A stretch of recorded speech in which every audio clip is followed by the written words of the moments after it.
your nomination to be President of the United States of America.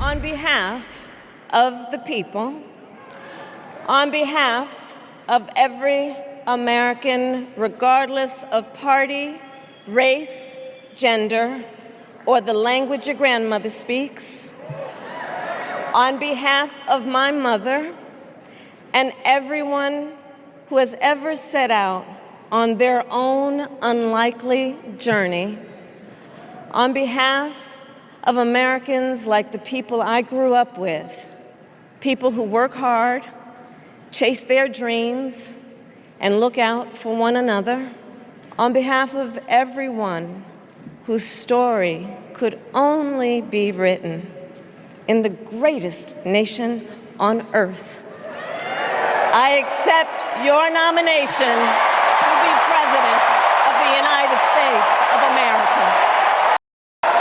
And with this election,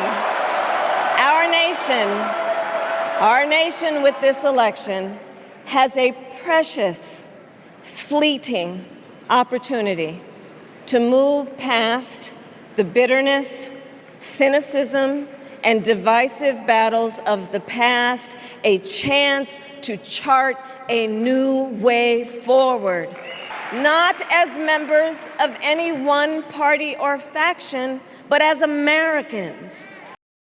Fellow Americans, this election is not only the most important of our lives, it is one of the most important in the life of our nation. In many ways, Donald Trump is an unserious man, but the consequences of putting Donald Trump back in the White House are extremely serious.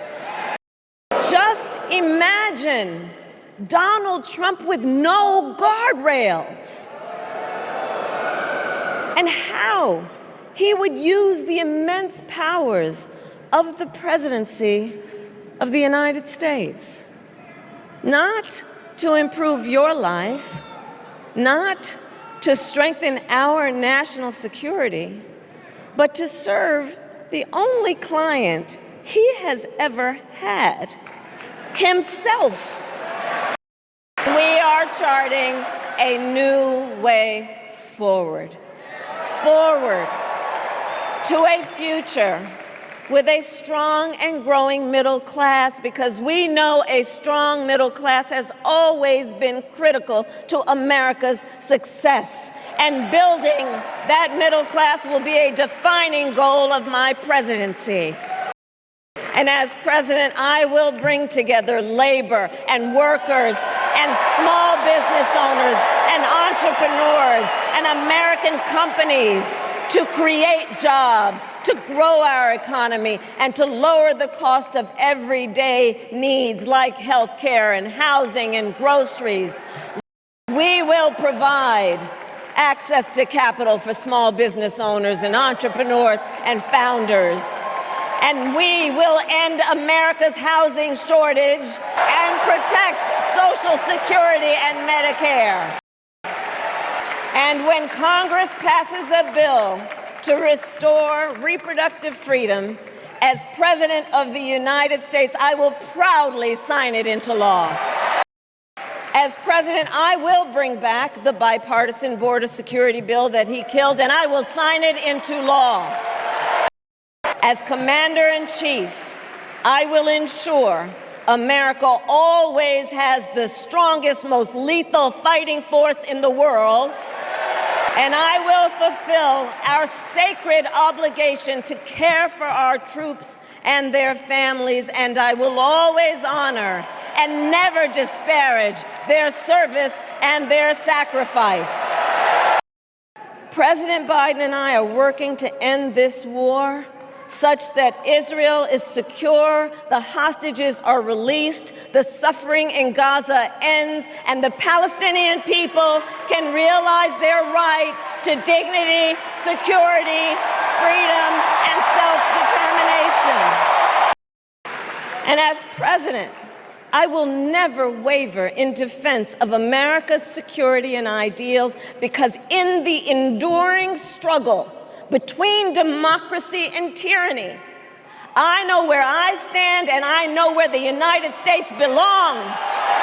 We are the heirs to the greatest democracy in the history of the world.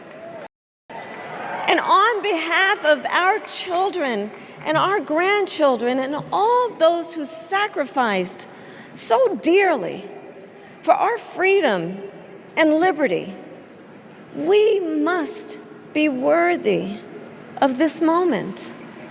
It is now our turn to do what generations before us have done, guided by optimism and faith, to fight for this country we love, to fight for the ideals we cherish, and to uphold the awesome responsibility that comes with the greatest privilege on earth, the privilege and pride of being an American.